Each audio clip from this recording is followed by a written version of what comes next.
I'm excited. I don't think I've been signed before, so this is very exciting to see how I'm translated. All right, so my name's Will. I'm Assistant Secretary at the Victorian Trades Hall Council. I'm a trade union official, and they said I could talk about whatever I liked, but they did give me a time limit because I prefer to talk about things I know nothing about for as long as I possibly can. So what I'm going to talk about is making change, and I've entitled this, No One is Coming to Save Us. And I've entitled it Making Change because change is made. It doesn't just happen. So I will start by acknowledging the traditional owners of the land that we are on, pay respects to elders past and present, and extend that respect to any First Nations comrades who are with us here today, and acknowledge that the land was stolen, never ceded, and that it always was and always will be Aboriginal land. All right, so just to create some context for why I'm going to talk to you about change, I'm a lesbian, I'm a feminist, I'm a trade union official, but predominantly what I have done over the course of time in my work is I've run campaigns. So I've run small campaigns with just a handful of people in workplaces, all the way up to very large-scale campaigns involving thousands of people, all operating with common purpose. And as was mentioned, I am also now, late in life, to demonstrate that you can actually change. I have become a social media influencer.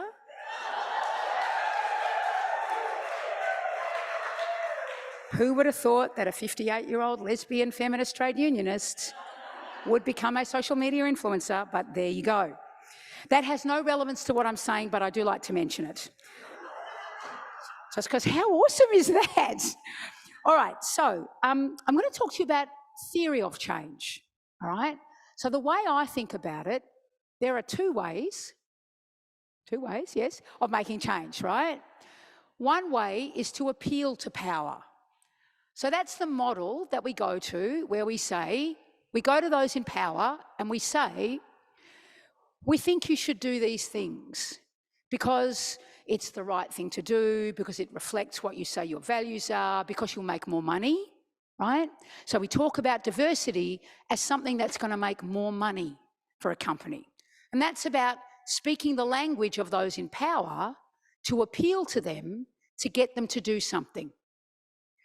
Am I allowed to swear? Simon, am I allowed to swear? Janet, am I allowed to swear? Okay, I think that's fucked, just quietly. And the reason I say that is because if that's the model of change that you adopt, then change will only ever happen at the pace and in the way that those in power are comfortable. And I don't know if you've noticed recently, but those in power are not comfortable with change, right? So the other model of change is to build and exercise power. Now, that first model of change, that's what I describe as the neoliberal individualistic model of change. And it relies on the notion that we of good conscience can persuade others of good conscience to do a thing. The build and exercise power model is about collective power. I'm a trade unionist. That is the model of change that I work with. What direction am I going? Oh yes, building and exercising power. So I'm going to talk a little bit about how I understand we build and exercise collective power. So first off, we have to begin with common purpose. And that means we all have to identify our purpose, which is actually more difficult than you might think, for us to actually say, this is what we stand for, and this is what we are aiming to do. I call it define your win, tangibly, in the world. Just for me, awareness raising is not a tangible win. It's a step on the way to the tangible win. Let's define the win. Then you build, right? So you build with common story. And the way we frame that as anger, hope, action. People are angry about something. On its own, all that does is demobilise. You have to give people hope that there is an answer, a solution. And then you have to give them something to do. You've got to do all three. Anger, hope, action. Anger on its own, with people raging about something, eventually just generates despair. and despair does not lead to change. Anger, hope, action. You've got to have a decision-making process that lets you work through that together. You've got to do that. And this is a big one for me, and I say this as someone in the trade union movement, and I spend a lot of time in progressive places and spaces. Look for allies, not traitors. We spend a lot of time in our progressive spaces looking for traitors because that's easier, right? That's easy to point at someone and say, you said or did something that I didn't like. Doesn't make them a traitor. And if we tear ourselves apart, we are not going to make change. Now, the next thing I'm going to say, here's a tip from someone who's been doing this for a little while. Making change is really fucking hard. It's really hard. So, you've got to be prepared to be uncomfortable. We all have to be prepared to be uncomfortable. Partly because you've got to know what your risk is. If you aren't prepared to take risk, you can't make change, right?